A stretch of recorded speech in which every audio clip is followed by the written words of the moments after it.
شریح ابن مسلمہ نے بیان کیا، ان سے ابراہیم بن یوسف نے بیان کیا، ان سے ان کے والد یوسف بن اسحاق نے، ان سے ابو اسحاق نے کہ میں نے برا بن عازب رضی اللہ عنہ سے سنا، انہوں نے بیان کیا کہ نبی کریم صلی اللہ علیہ وسلم نے عبداللہ بن عتیق اور عبداللہ بن عتبہ رضی اللہ عنہ کو چند صحابہ کے ساتھ ابو رافع کے قتل کے لیے بھیجا۔ یہ لوگ روانہ ہوئے، جب اس کے قلعے کے نزدیک پہنچے تو عبداللہ بن عتیق رضی اللہ عنہ نے اپنے ساتھیوں سے کہا کہ تم لوگ یہیں ٹھہر جاؤ، پہلے میں جاتا ہوں، دیکھوں صورتحال کیا ہے۔ عبداللہ بن عتیق رضی اللہ عنہ نے بیان کیا کہ قلعے کے قریب پہنچ کر میں اندر جانے کے لیے تدابیر کرنے لگا۔ اتفاق سے قلعے کا ایک گدھا گم تھا۔ انہوں نے بیان کیا کہ اسی گدھے کو تلاش کرنے کے لیے قلعے والے روشنی لے کر باہر نکلے۔ بیان کیا کہ میں ڈرا کہ کہیں مجھے کوئی پہچان نہ لے، اس لیے میں نے اپنا سر ڈھک لیا جیسے کوئی قضائے حاجت کر رہا ہے۔ اس کے بعد دربان نے آواز دی کہ اس سے پہلے کہ میں دروازہ بند کر لوں، جسے قلعے کے اندر داخل ہونا ہے وہ جلدی آ جائے۔ میں نے موقع غنیمت سمجھا اور اندر داخل ہو گیا، اور قلعے کے دروازے کے پاس ہی جہاں گدھے باندھے جاتے تھے وہیں چھپ گیا۔ قلعے والوں نے ابو رافع کے ساتھ کھانا کھایا اور پھر اسے قصے سناتے رہے۔ آخر کچھ رات گئے وہ سب قلعے کے اندر ہی اپنے اپنے گھروں میں واپس آ گئے۔ اب سناٹا چھا چکا تھا اور کہیں کوئی حرکت نہیں ہوتی تھی، اس لیے میں اس طویلے سے باہر نکلا۔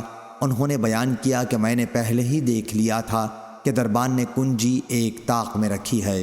میں نے پہلے کنجی اپنے قبضے میں لے لی اور پھر سب سے پہلے قلعے کا دروازہ کھولا۔ بیان کیا کہ میں نے یہ سوچا تھا کہ اگر قلعے والوں کو میرا علم ہو گیا تو میں بڑی آسانی کے ساتھ بھاگ سکوں گا۔ اس کے بعد میں نے ان کے کمروں کے دروازے کھولنے شروع کیے اور انہیں اندر سے بند کرتا جاتا تھا۔ اب میں زینوں سے ابو رافع کے بالا خانے تک پہنچ چکا تھا۔ اس کے کمرے میں اندھیرا تھا، اس کا چراغ گل کر دیا گیا تھا۔ میں یہ نہیں اندازہ کر پایا کہ ابو رافع کہاں ہے، اس لیے میں نے آواز دی، یا ابا رافع۔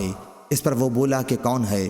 انہوں نے بیان کیا کہ پھر آواز کی طرف میں بڑھا اور میں نے تلوار سے اس پر حملہ کیا، لیکن یہ وار اوچھا پڑا تھا۔ انہوں نے بیان کیا کہ پھر دوبارہ میں اس کے قریب پہنچا، گویا میں اس کی مدد کو آیا ہوں۔ میں نے آواز بدل کر پوچھا، ابو رافع کیا بات پیش آئی ہے؟ اس نے کہا، تیری ماں غارت ہو، ابھی کوئی شخص میرے کمرے میں آ گیا اور تلوار سے مجھ پر حملہ کیا ہے۔ انہوں نے بیان کیا کہ اس مرتبہ پھر میں نے اس کی آواز کی طرف بڑھ کر دوبارہ حملہ کیا، اس حملے میں بھی وہ قتل نہ ہو سکا۔ پھر وہ چلانے لگا اور اس کی بیوی بھی اٹھ گئی اور چلانے لگی۔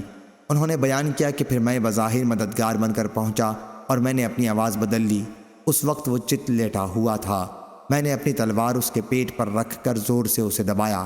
آخر جب میں نے ہڈی ٹوٹنے کی آواز سن لی تو میں وہاں سے نکلا، بہت گھبرایا ہوا، اب زینے پر آ چکا تھا۔ میں اترنا چاہتا تھا کہ نیچے گر پڑا، جس سے میرا پاؤں ٹوٹ گیا۔ میں نے اس پر پٹی باندھی اور لنگڑاتے ہوئے اپنے ساتھیوں کے پاس پہنچا۔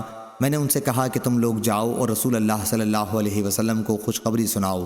میں تو یہاں سے اس وقت تک نہیں ہٹوں گا جب تک اس کی موت کا اعلان نہ سن لوں۔